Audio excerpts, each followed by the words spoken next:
Hello दोस्तों, इस video में आपको कैश फ्लो स्टेटमेंट का एक और क्वेश्चन बताने वाला हूं। तो यहाँ पर हमारा दिया गया है from the following balance sheets of ABC limited as on 31 December 2010 and 31 December 2011 prepare a cash flow statement. तो यहाँ पर दोनों साल का बैलेंस शीट दिया गया है। उसके बाद एडिशनल इंफॉर्मेशन है। During the year furniture costing ₹60,000 was purchased. Loss on sale of furniture amounted to ₹3,000 and ₹10,000 depreciation was charged on furniture. अब हमको बनाना है कैश फ्लो स्टेटमेंट।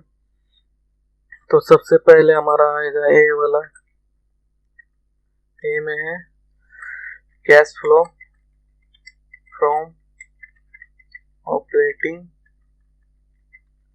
एक्टिविटीज।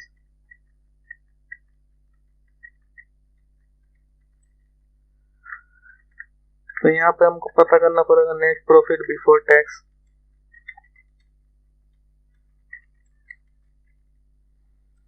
तो नेट प्रॉफिट बिफोर टैक्स कैसे पता करेंगे? तो नेट प्रॉफिट हमको पहले फर्स्ट ईयर का और सेकेंड ईयर का है, करेंट ईयर का है और लास्ट ईयर का है। तो 2,05,000 लास्ट ईयर का है, करेंट ईयर का 3,57,000 है। तो 3,57,000 में से घटा लेंगे 2,05,000। तो 1,52,000 हमारा नेट प्रॉफिट हुआ है।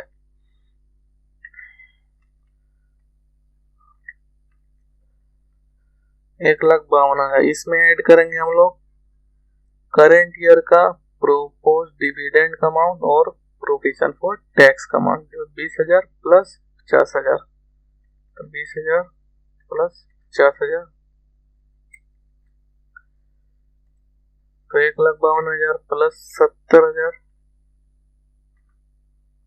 2,20,000 हमारा net profit, 2,22,000 net profit before tax आ गया। इसके बाद यहाँ से ऐड करना है, ऐड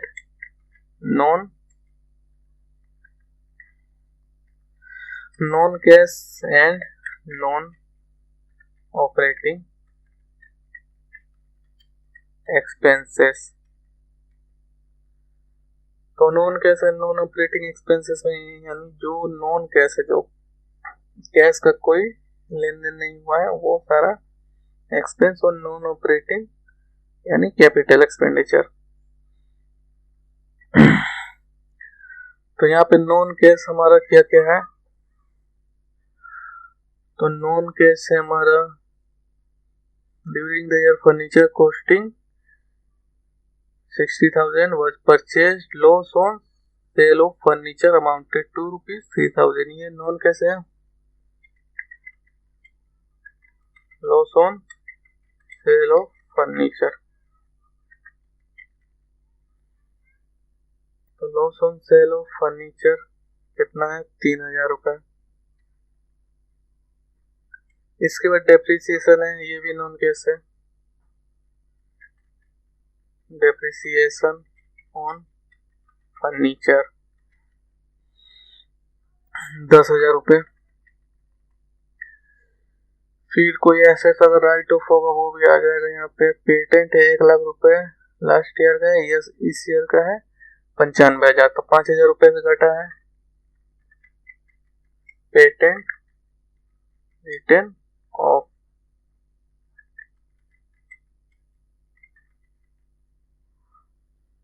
5,000 रुपए से पेटेंट घटा है। तो ऐड कर देना है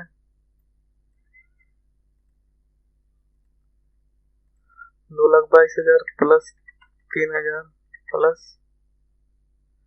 10,000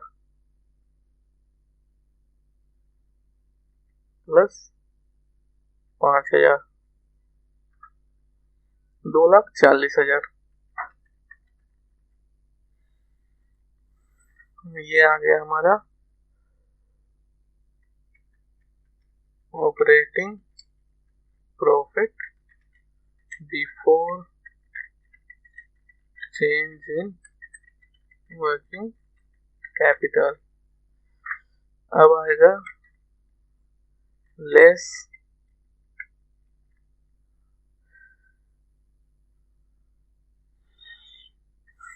increase in current assets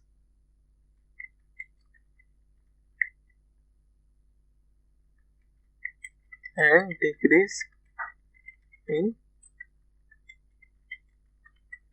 current liabilities.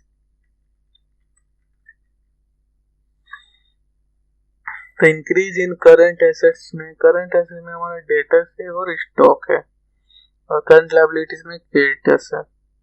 तो डेटर्स हमारा लास्ट ईयर का है 80,000, करंट ईयर का है 1,20,000, यानी 40,000 रुपये बढ़ा है डेटर्स। तो इसको घटाएंगे, increase in debtors,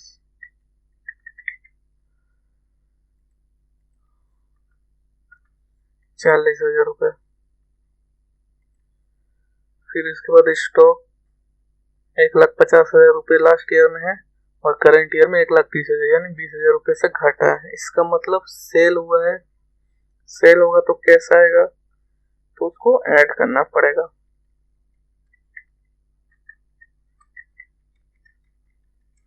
decrease in stock, ये जो भी घटाने वाला अमाउंट रहेगा उसको हम लोग स्मॉल ब्रैकेट में रखेंगे।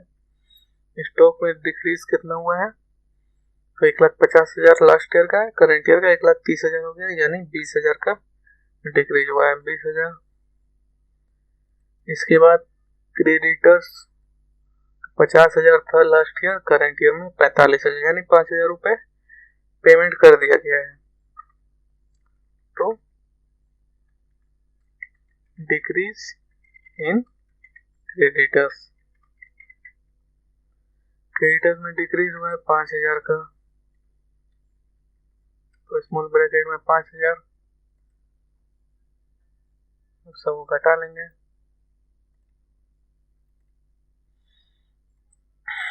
2,40,000 उसमें ऐड करेंगे 20,000, क्योंकि प्लस में माइनस में 40,000, तो घटाएंगे 40,000, फिर 5,000,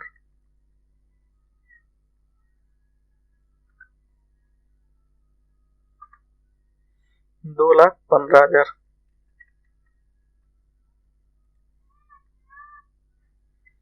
अब यहाँ पर घटाएंगे हम लोग इनकम टैक्स पेड। टैक्स कितना पे किया गया है, तो लास्ट ईयर का जो प्रोविजन और टैक्स होगा वही इस ईयर में पे किया जाएगा, 30,000 रुपये। 30,000 रुपये इसको ब्रैकेट में रखेंगे। अब आएगा हमारा net cash flow from operating activities, बाहर वाले कॉलम में।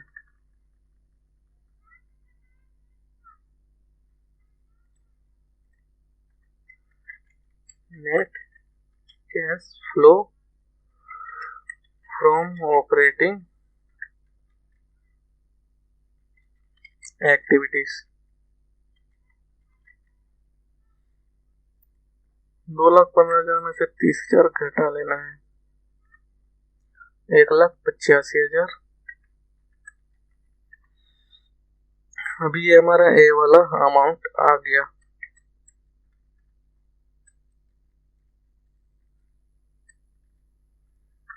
अब बी में क्या है,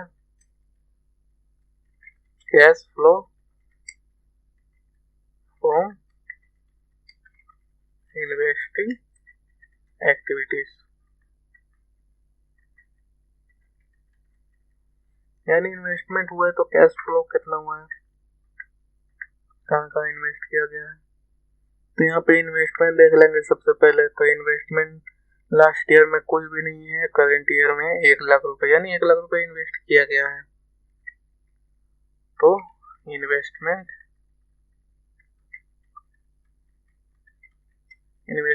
परचेस्ड, इन्वेस्टमेंट परचेज हुआ है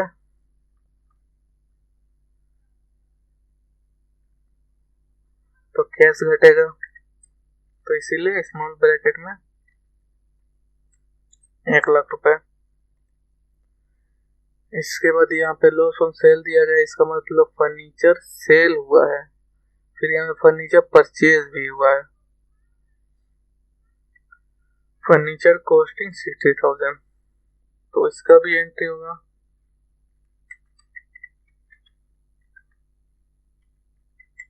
फर्नीचर परचेज्ड 60,000।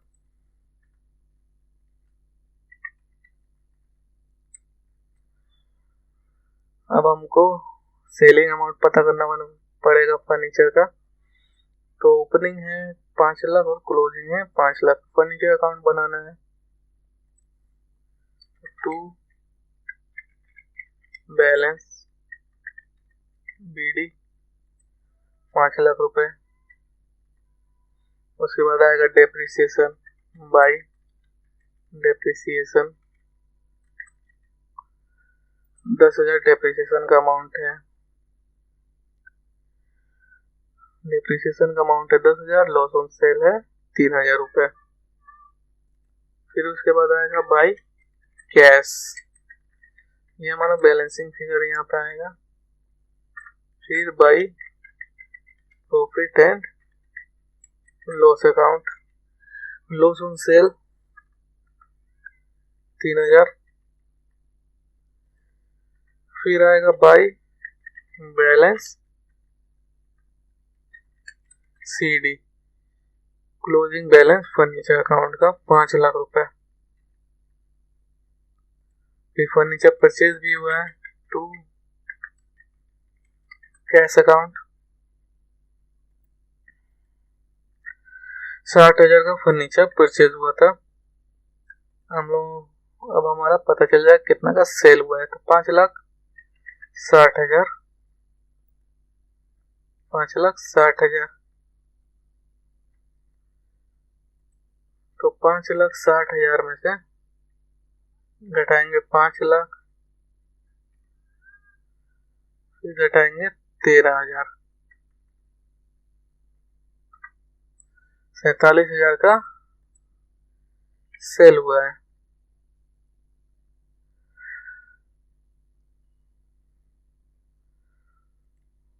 तो सेल ऑफ फर्नीचर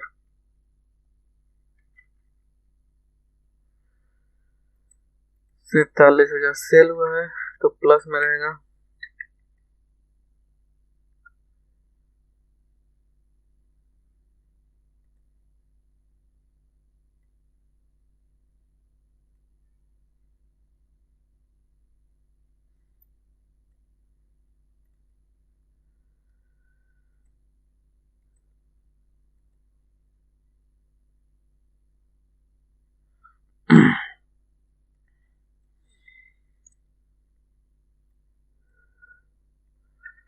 एक लाख प्लस 60,000, 1,60,000 माइनस 47,000, 1,13,000 माइनस में।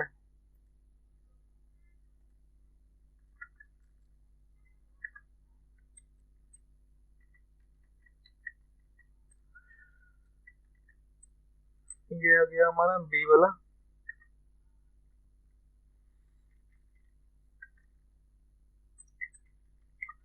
Cash flow from investing activities,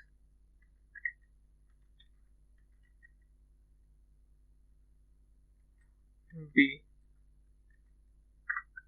अब इसके बाद आएगा सी वाला,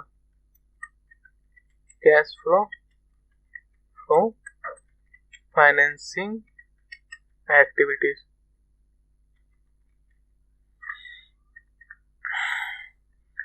फाइनेंस किया गया है, बिजनेस हो तो कहाँ कहाँ से फाइनेंस होगा।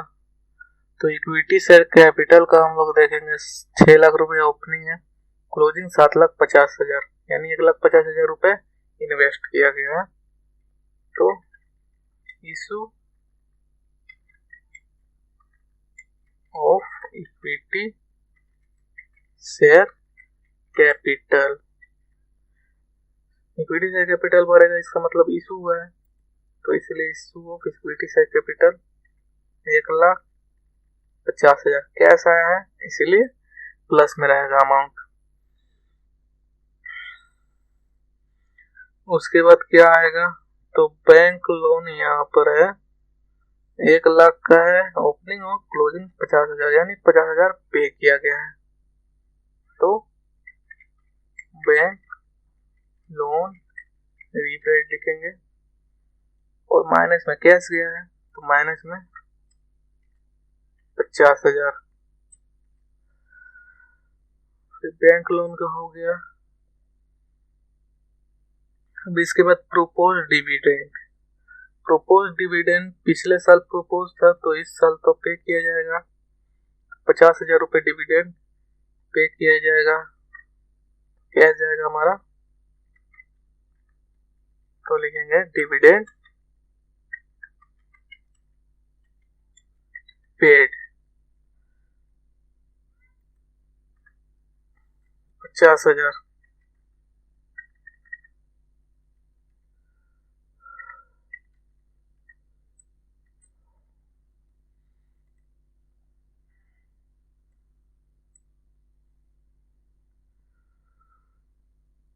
ये आ जाएगा हमारा cash flow from financing activities.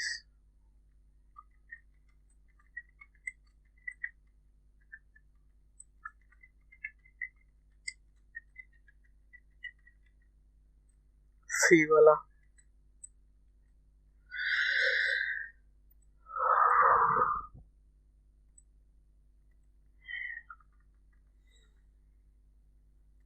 तो cash flow from financing activities कितना होगा, 1,50,000 रुपये हमारा प्लस में है और 50,000 1,00,000 रुपये माइनस में है, तो 50,000 रुपये ही आएगा हमारा।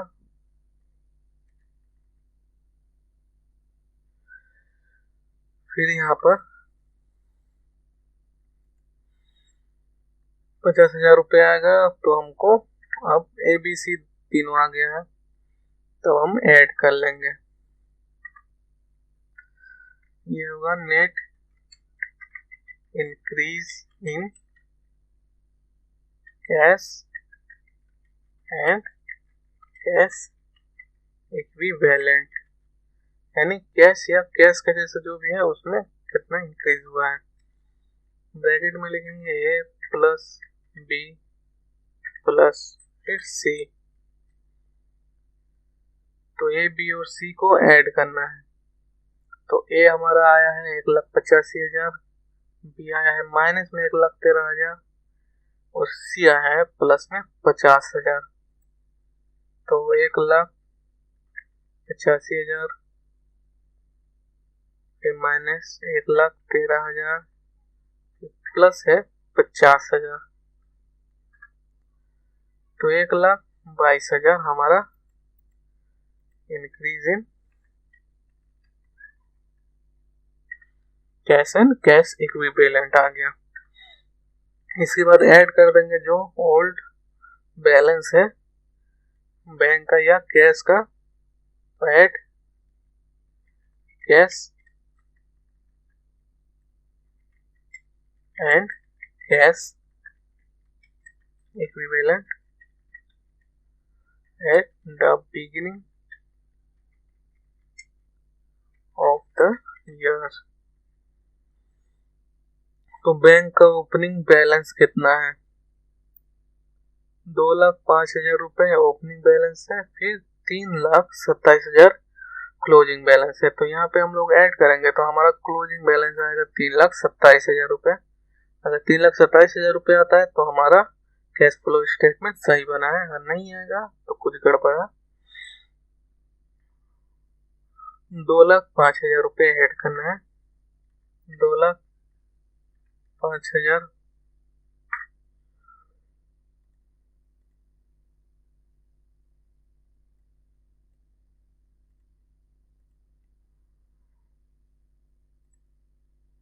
1,22,000 प्लस 2,05,000, 3,27,000।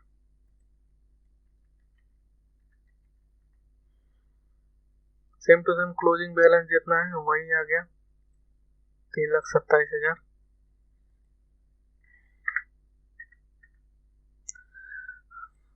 तो यहाँ पे लिख देंगे cash and cash equivalent at the end of the year. ये हमारा आ गया कैश फ्लो स्टेटमेंट का बैलेंस 3,27,000। तो इसी तरह बनाना है हम लोगों को। अगर कोई करंट एसेट्स का दिया जाएगा कि घट गया है तो डिक्रीज होगा तो हम लोग ऐड कर लेंगे यहाँ पे, और इंक्रीज तो लेस होगा। अगर डिक्रीज होगा तो यहाँ पे ऐड करेंगे ऊपर वाले, और नेट ऑपरेटिंग और नॉन कैश में नहीं डालना है। यहाँ पे operating profit before change in working capital के बाद हमको ऐड कर लेना है, डिक्रीज इन स्टॉक बोल के या डिक्रीज इन जो भी करंट एसेट है ऐड कर लेंगे। इसी तरह बनाना है। Thank you.